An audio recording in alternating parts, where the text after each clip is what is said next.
Hello everyone, how are you.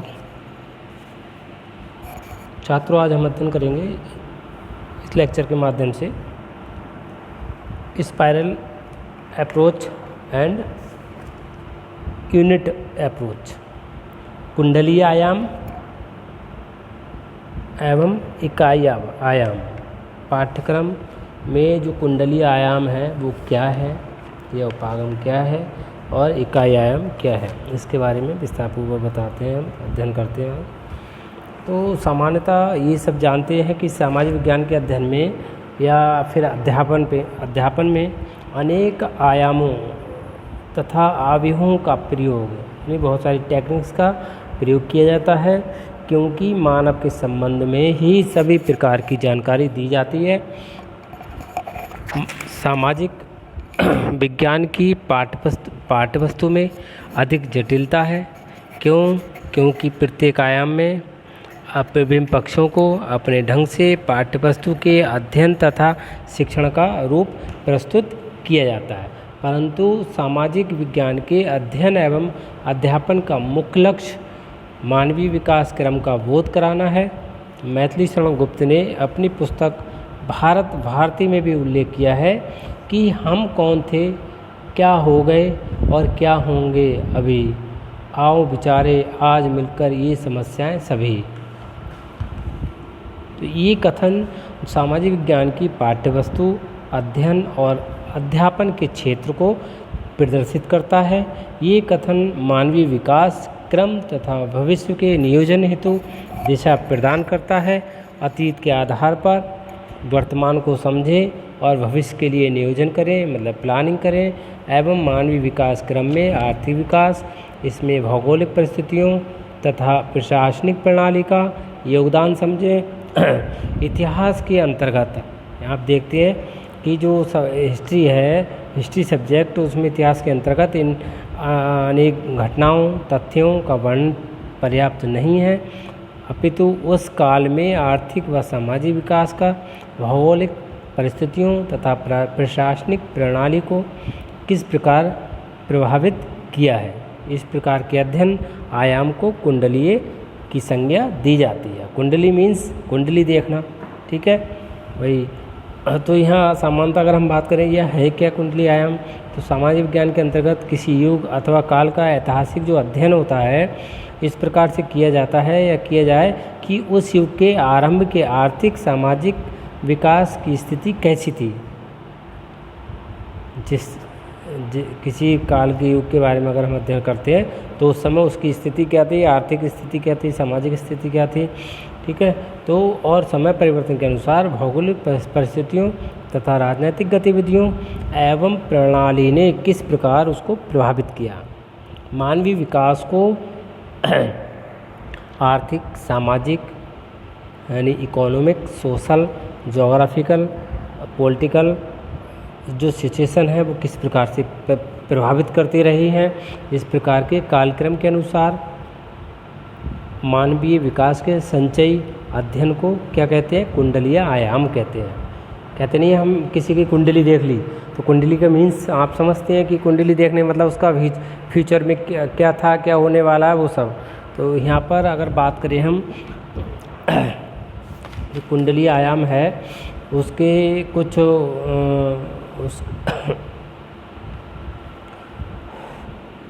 अधिनियम है, वो है कि जैसे पहला है पाठ्यवस्तु की सार्थकता का बोध करना है।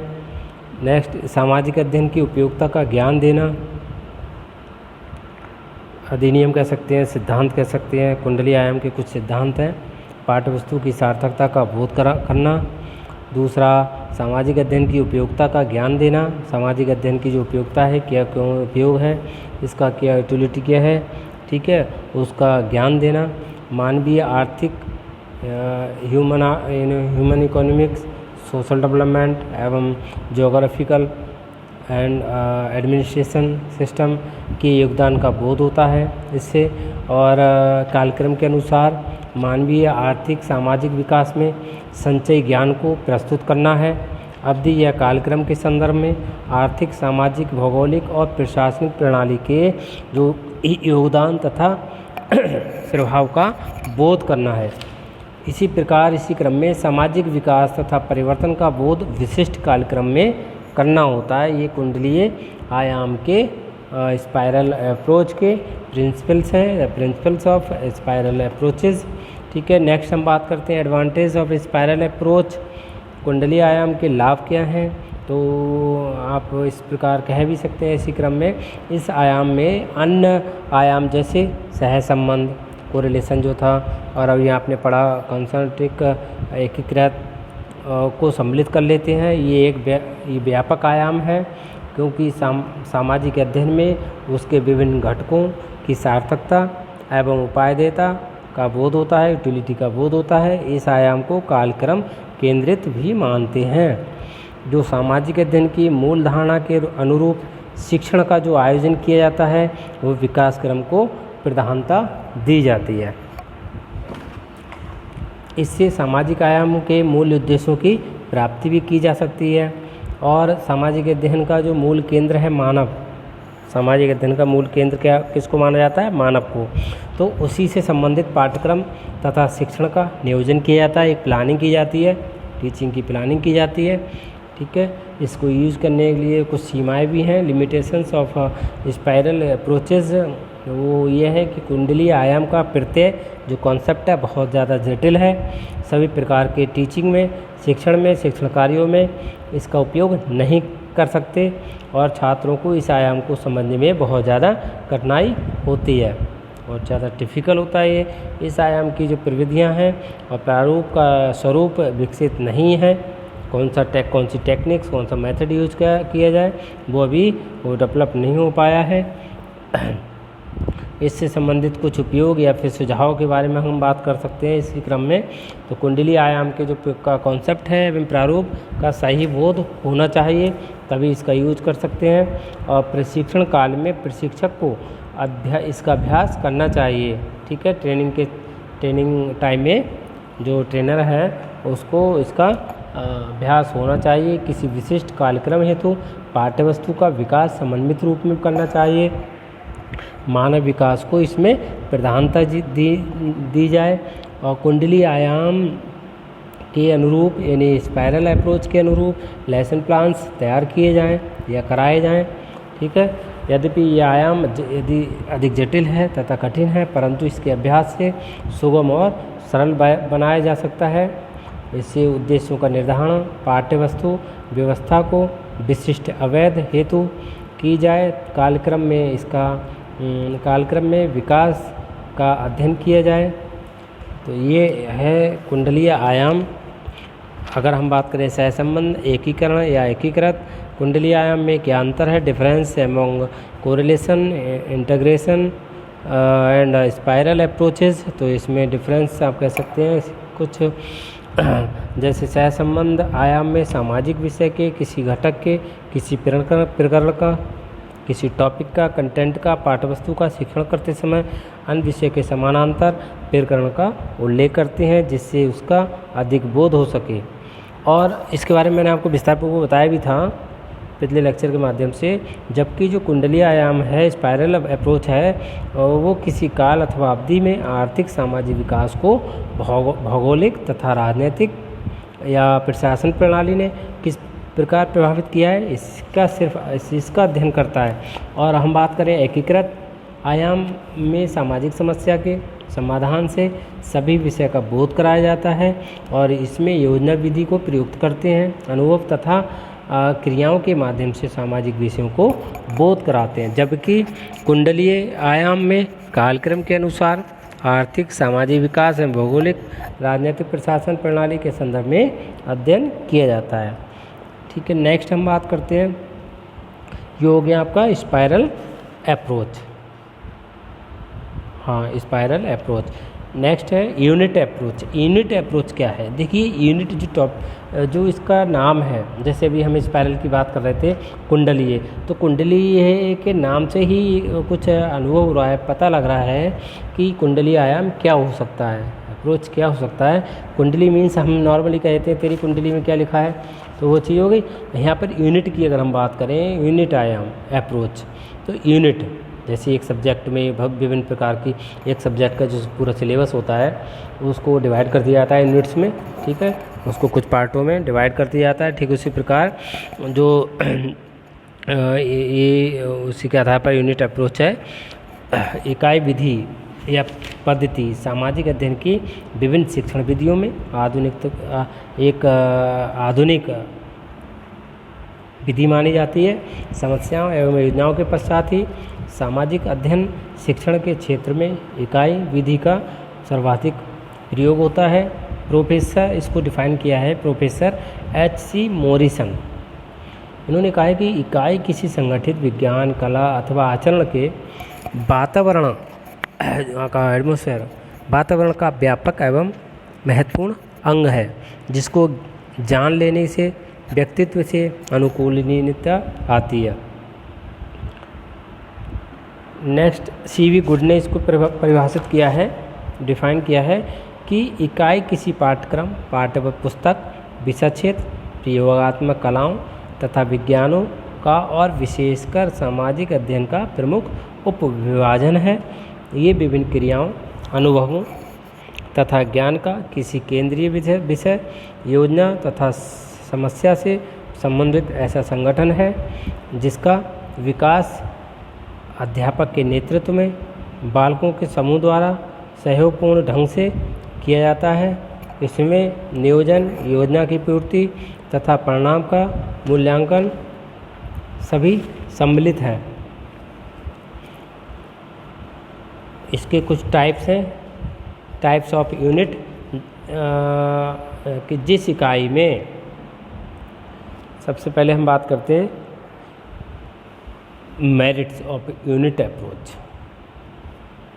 इसके गुण क्या हैं, इकाई आयाम के गुण क्या हैं? तो इकाई आयाम एक तरीके से योजनाबद्ध और संबंध स्थापित करने में प्रशिक्षण देती है। ये छात्रों में उचित योग्यताओं, रुचियों का भी विकास करती है। इस आयाम से छात्रों के अंदर सामाजिकरण का विकास होता है और इकाई आयाम तर्कसंगत चिंतन को विकसित करती है। इकाई आयाम जो है लचीलापन होता है, इसलिए व्यक्तिगत विभिन्नताओं, इंडिविजुअल डिफरेंसेस का इसमें पूरा ध्यान रखा जाता है या ध्यान रखा जा सकता है।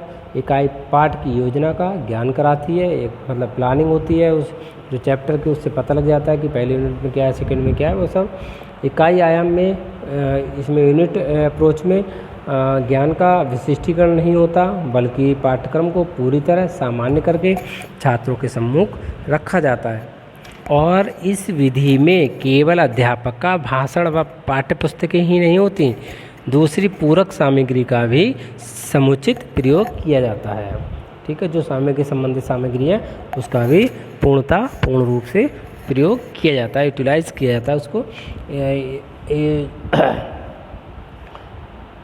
यूनिट अप्रोच की जो व्यक्तिगत रुचियों एवं समस्याओं की ओर ध्यान देती है ये, इसलिए सभी बालकों की समान प्रगति व सफलता पर बल नहीं देती और इस आयाम में बालक व्यक्तिगत विभिन्नता के अनुसार शिक्षा प्राप्त कर सकते हैं। अब इसके कुछ दोष हैं, इसी क्रम में आगे बढ़ते हैं, दोषों के बारे में बात करते हैं, इसके दोष क्या हो सकते हैं। तो इस इकाई या इस अप्रोच का ये इकाई है वो अत्यंत महत्वपूर्ण है। यदि इसके लिए प्रशिक्षित टीचर उपलब्ध हो, यानी ट्रेंड टीचर, एक्सपीरियंस होल्डर, अनुभवी शिक्षक उपलब्ध हो, लेकिन अभी तक अधिकतर सामाजिक अध्ययन के शिक्षकों को निर्माण एवं उनकी पूर्ति का पर्याप्त प्रशिक्षण प्राप्त नहीं है। मैक्सिमम देखा जाता है तो लोगों को पूरी नॉलेज नहीं है उसके बारे में। ठीक है, तो ये इसका दोष है। और यूनिट जो अप्रोच है उसका लाभ तभी होगा जब सभी विषयों का शिक्षण इसी अप्रोच के द्वारा कराया जाए, इसी आयाम के द्वारा कराया जाए। मात्र सामाजिक अध्ययन विषय को इस आयाम द्वारा पढ़ाए जाने से छात्रों में स्पष्टता आ सकती है। और अच्छी इकाइयाँ बनाने के लिए कुशल शिक्षक चाहिए।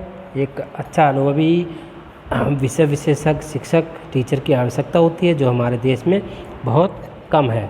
क्योंकि वर्तमान समय में अगर हम बात करें तो क्या स्थिति है आप सभी जानते हैं हायर एजुकेशन में, सबसे मैक्सिमम टीचर एजुकेशन में। इतनी ज़्यादा दयनीय स्थिति हो गई है कि लोग कहाँ से सीखेंगे। बिजनेस एजुकेशन को लोगों ने बिजनेस बना रखा है, ठीक है। तो ये है, अगर इस शिक्षण इकाइयों को बनाते समय कुछ बातों का ध्यान रखना अति आवश्यक होता है। जैसे इकाई बनाते समय, यूनिट को डिवाइड करते समय कक्षा को ध्यान में रखना चाहिए। छोटी कक्षा के लिए बनाई जाने वाली जो इकाई होती है, यूनिट होती है, वो छोटी, और बड़ी कक्षा के लिए, बड़ी क्लासेस के लिए जो यूनिट तैयार की जाती है वो बड़ी होनी चाहिए। और यूनिट ना तो बहुत छोटी हो और ना ही बहुत बड़ी हो। यदि बहुत विस्तृत है तो छात्रों को विषय वस्तु स्पष्ट नहीं हो सकेगी। यदि ये बहुत छोटी है तो पूर्ण रूप से समझने के लिए पर्याप्त सामग्री प्राप्त नहीं हो सकेगी। इसी क्रम में ये जो यूनिट है वो बालकों की रुचियों, शक्तियों, क्षमताओं के अनुरूप होनी चाहिए। इकाई ऐसी हो जो छात्रों को किसी निश्चित लक्ष्य की ओर अग्रसर करे, ठीक है। इसके कुछ टाइप्स हैं यूनिट, टाइप्स ऑफ यूनिट। इकाई के प्रकार की में हम बात करते हैं सबसे पहले कि जिस इकाई में किसी विशेष पहलू पर अधिक बल दिया गया हो वह इकाई मीन्स यूनिट, वह यूनिट वैसे ही वह कहलाती है। इकाई यानी यूनिट चाहे कोई भी क्यों ना हो, उसमें उन अनेक पहलू होते हैं, जैसे ज्ञान के साधन, प्रक्रिया, सौंदर्य, मूल्य, अनुभव आदि। परंतु उस इकाई में, उस यूनिट में किसी एक पहलू पर बल अधिक होता है और दूसरे पहलू पर कम होता है।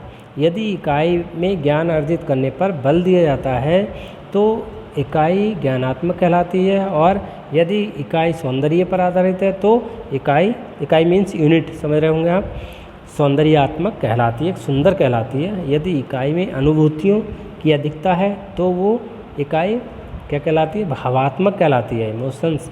इस विभाजन से तो इकाई अनेक प्रकार की हो सकती हैं।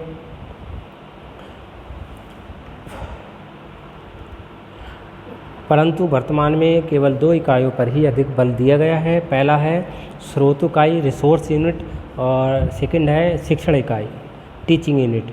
तो जो रिसोर्स यूनिट है वो क्या है?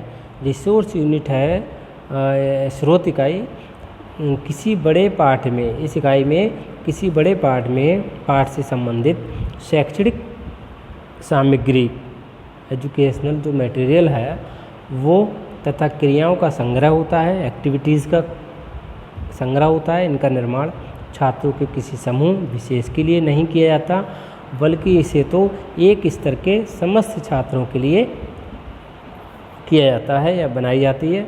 नेक्स्ट है टीचिंग इकाई, टीचिंग यूनिट, शिक्षण इकाई। तो ये शिक्षण इकाई का जो निर्माण है वो अध्यापक द्वारा छात्रों के किसी विशेष वर्ग के लिए किया जाता है। इसके निर्माण में अध्यापक स्रोत यानी रिसोर्स के रूप में इकाई से पूरी सहायता लेता है। जहाँ तक शिक्षण इकाई या शिक्षण यूनिट की रूपरेखाओं का प्रश्न है, वह स्रोत इकाई के समान होती है। यही इसमें जो है टीचर उपलब्ध साधनों तथा प्रस्तुतियों के अनुसार जो रिसोर्सेज हैं, रिसोर्स है इकाई की रूपरेखा में परिवर्तन करके शिक्षण के लिए इकाई की रूपरेखा तैयार करता है, ब्लूप्रिंट तैयार करता है, ठीक है। यह है यूनिट अप्रोच के टाइप्स ऑफ यूनिट अप्रोच, ठीक है। ठीक है, ओके, थैंक यू।